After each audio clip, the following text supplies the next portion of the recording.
नमस्कार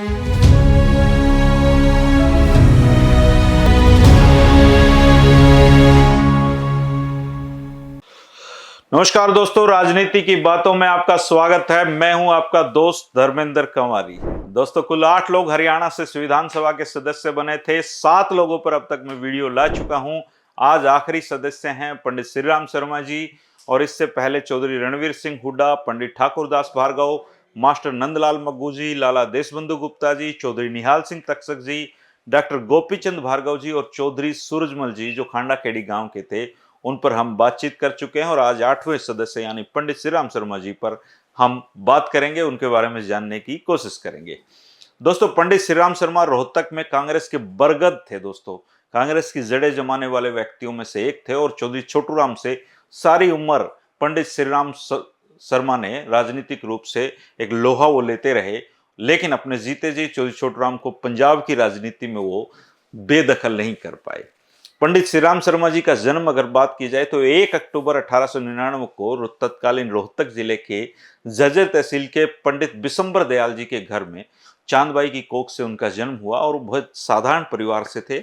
बहुत घोर गरीबी उन्होंने उन दिनों देखी थी। पंडित श्रीराम शर्मा जी ने 8वीं तक की जो शिक्षा है वो गांव से हासिल की, और उच्च शिक्षा दिल्ली से पास की। आपकी शादी जो है खरक गांव की रुक्मिणी देवी के साथ हुई थी। और राजनीतिक जीवन की अगर बात की जाए तो 32 साल की आयु में ही पंडित श्रीराम शर्मा जी स्वतंत्रता आंदोलन में कूद पड़े थे। 1921 में असहयोग आंदोलन में उन्होंने हिस्सा लिया था, और इस आंदोलन को पूरे जोर शोर से चलाने के लिए प्रेस का भी सहारा लिया। बहुत अच्छा पत्रकार थे वो, बहुत अच्छा लिखते थे। 18 मार्च 1923 को झज्जर से हरियाणा तिलक नामक उर्दू साप्ताहिक अखबार शुरू किया था, और 1926 में कांग्रेस का टिकट एमएलसी के लिए उन्होंने आवेदन किया, और वो आवेदन नामंजूर हो गया था। इसके बाद नवंबर 1929 में रोहतक में पंजाब कांग्रेस का अधिवेशन के वो स्वागत अध्यक्ष बने थे, और 1932 में फिर वो जेल चले गए। रोहतक और मुल्तान जेलों में भी पंडित श्रीराम शर्मा रहे, और हरियाणा तिलक और जाट गजट चौधरी छोटूराम का अखबार था, और हरियाणा तिलक पंडित श्रीराम शर्मा का था। दोनों अखबारों की जो राजनीतिक लड़ाई थी दोस्तों, वो एक इतिहास है। इतिहास कभी मौका मिला तो उसको जरूर डिस्कस करेंगे। 1936 में जिला रोहतक कांग्रेस के प्रधान फिर वो बन गए, और 1937 में जिला रोहतक कांग्रेस के पुनः प्रधान बन गए। जनवरी 1937 में दक्षिणी पूर्वी सामान्य शहरी सीट, जिसमें जिला रोहतक, हिसार, गुड़गांव तक का क्षेत्र शामिल था, उसमें वो कांग्रेस की टिकट पर चुनाव लड़े, और जयदेव जी को हराकर वो एमएलसी पहली बार बने। एआईसीसी के वो मेंबर रहे, और इसके बाद सरदार किशन सिंह, जो शहीद आजम भगत सिंह के पिता थे, उनकी प्रधानता में रोहतक जिले के मदीना गांव से पंजाब कांग्रेस की जो प्रदेश की राजनीतिक कॉन्फ्रेंस थी उसमें उन्होंने हिस्सा लिया था, और 1938 में ही आसोदा सत्याग्रह में एक निर्णायक भूमिका पंडित श्रीराम शर्मा ने निभाई थी। 1940 में महात्मा गांधी के व्यक्तिगत सत्याग्रह में बतौर वॉलंटियर वो भर्ती हुए थे, और 1941 में उनको फिर से जेल जाना पड़ा था। 1942 में भारत छोड़ो आंदोलन में वो जेल गए, और 26 जुलाई 1945 को सियालकोट जेल से रिहा होकर वापस रोहतक आ गए। अगर उनकी संविधान सभा में योगदान और चयन की बात की जाए दोस्तों, तो 1946 में ही पंडित श्रीराम शर्मा भारतीय संविधान सभा के लिए चुने गए, लेकिन पंडित श्रीराम शर्मा का किसी वाद विवाद में उन्होंने हिस्सा लिया, इसका रिकॉर्ड नहीं मिलता है।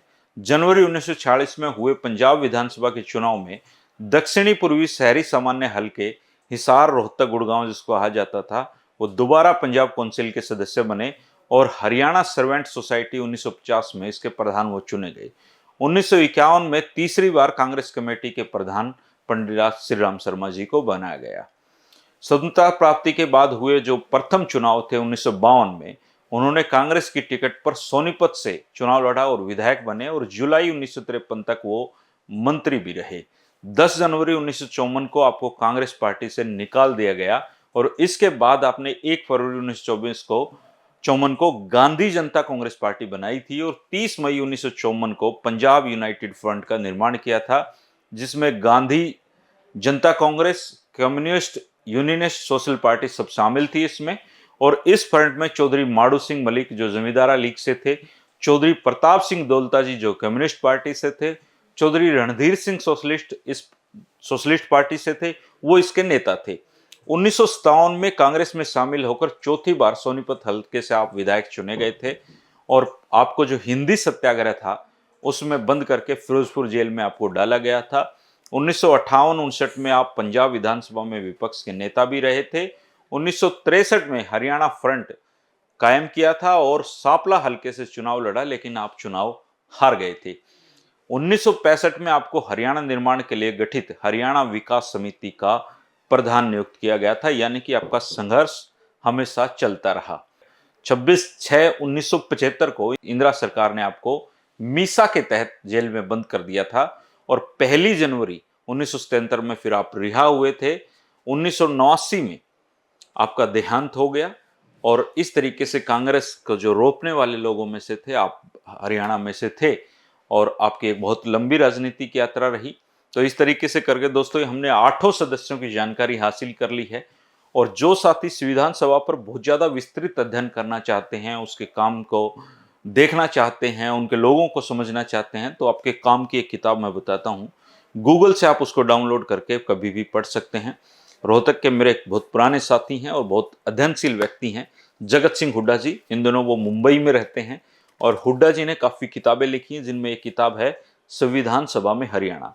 गूगल पर आप जब जाएंगे तो संविधान सभा में हरियाणा बाय जगत सिंह हुड्डा बोलेंगे या टाइप करेंगे तो आपको ये किताब का लिंक मिल जाएगा।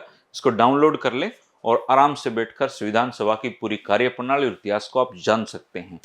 ये जो सारे वीडियो आए हैं दोस्तों, इनमें भी जो जगत सिंह हुड्डा जी की किताब का एक अहम योगदान रहा है। किताबें लिखी ना जाएं तो कौन पढ़ेगा उनको, और इतिहास को संजोने में किताबों का बहुत अहम योगदान है। जगत सिंह जी हुड्डा जी ने बहुत नेक काम किए हैं, काफ़ी किताबें उन्होंने हरियाणा पर लिखी हैं और मौका मिला तो उनकी दूसरी किताबों का भी कभी जिक्र करेंगे। फिलहाल 8 वीडियो हो गए हैं दोस्तों। अब कल से राव वीरेंद्र सिंह जी की राजनीतिक यात्रा पर चलेंगे। बहुत रोचक और रोमांचक यात्रा होने वाली है दोस्तों। अहिरवाल क्षेत्र पर पहली बार मैं ये वीडियो बना रहा हूँ, क्योंकि अहिरवाल अभी तक की जो मेरी राजनीति की बातें हैं उनसे अछूता ही एक किस्म से रहा है। और राव वीरेंद्र सिंह जी पर सामग्री ढूंढना और प्रामाणिक सामग्री ढूंढना एक वास्तव में कठिन काम रहा है दोस्तों, लेकिन आप लोगों की मदद से ये हो पाया है। और कल से हम फिर राव वीरेंद्र सिंह जी की राजनीतिक यात्रा के बारे में जानेंगे। तब तक के लिए शुक्रिया, नमस्कार।